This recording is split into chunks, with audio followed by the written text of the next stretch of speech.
বাংলা শস্য বিমা টাকা দেওয়া শুরু হলো। দুয়ারে সরকার ক্যাম্প থেকে এই প্রকল্পে নতুন করে আবেদন করলে এখনও টাকা পাবেন। স্কিপ না করে পুরো ভিডিওটি অবশ্যই দেখুন।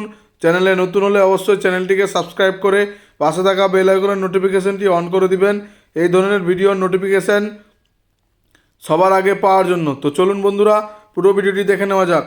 পশ্চিমবঙ্গের কৃষক বন্ধুদের জন্য বাংলা শস্য বিমা বা বাংলা শস্য বিমা প্রকল্প নিয়ে আসা হয়েছে। 2011 সালের পর থেকে পশ্চিমবঙ্গ সরকারের তরফে নানান ধরনের প্রকল্প নিয়ে আসা হয়েছে। শিক্ষা, স্বাস্থ্য, কারিগরি, খাদ্য, সমাজের সকল ধরনের মানুষের সব প্রয়োজনের কথা মাথায় রেখে অনেক প্রকল্প নিয়ে আসা হয়েছে। অসময়ের বৃষ্টিতে চাষের ক্ষতি হোক বা খরার জন্য ফসল না ফললে চিন্তার কোনো কারণ নেই। আমাদের অন্নদাতা কৃষকদের এই ক্ষতির হাত থেকে রক্ষা করার জন্য উদ্যোগী হয়েছে রাজ্য সরকার। প্রাকৃতিক বিপর্যয়ের কারণে চাষের ক্ষতি হলে সেই ক্ষতিপূরণ দেবে রাজ্য সরকার। জীবন বিমার মতোই চাষিদের করাতে হবে শস্য বিমা। আর এই শস্য বিমা, বাংলা শস্য বিমা যদি কৃষকরা করে তবে কোনো কারণে চাষের ক্ষতি হলে সেই ক্ষতিপূরণ দেবে রাজ্য সরকার। তবে জীবন বিমার যা প্রিমিয়াম নির্দিষ্ট সময় অন্তর অন্তর দিতে হয়, শস্য বিমার জন্য কিন্তু চাষিদের কোনো প্রকার প্রিমিয়াম জমা দিতে হবে না। সেই প্রিমিয়ামটি দিয়ে দেবে রাজ্য সরকার। প্রতি বছরই শীতের শুরুতে অল্প বিস্তার বৃষ্টি হতে দেখা যায়, কিন্তু ডিসেম্বর মাসের শুরুতে টানা 2-3 দিন বৃষ্টির দক্ষিণবঙ্গে বিরল ঘটনা বলেই মনে করা হয়। এই বৃষ্টি হয়েছিল নিম্নচাপ মিগজাউমের প্রভাবে।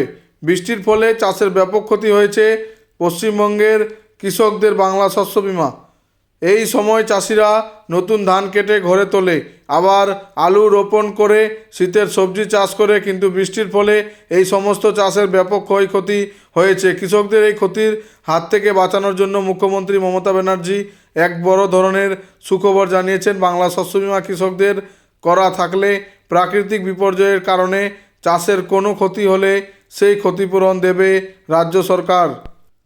যে সমস্ত কৃষকরা বাংলা শস্য বিমা ইতিমধ্যে করিয়েছেন তারা এই বছর চাষের ক্ষতি পূরণের টাকা পেয়ে যাবেন। আর যারা এখনও শস্য বিমা করেননি তারা অবশ্যই দুয়ারে সরকার ক্যাম্পে গিয়ে এই প্রকল্পের জন্য আবেদন করুন। আর এই প্রকল্পে আপনারা বিনা কোনো সমস্যা ছাড়াই খুবই কম সময়ের মধ্যে আবেদন করে নিতে পারবেন।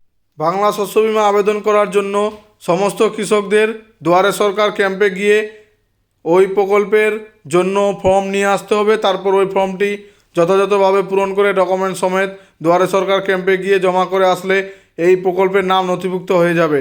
গত 15ই ডিসেম্বর থেকে পশ্চিমবঙ্গের বিভিন্ন প্রান্তে দুয়ারে সরকার ক্যাম্প শুরু হয়ে গিয়েছে। ভালো করে দেখে নেবেন আপনার এলাকায় কবে এই দুয়ারে সরকার ক্যাম্প বসতে চলেছে।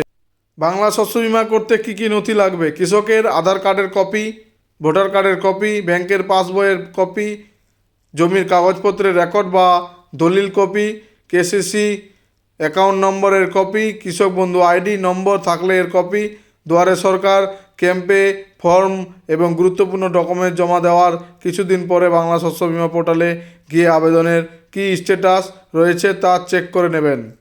পুরো ভিডিওটি দেখার জন্য ধন্যবাদ।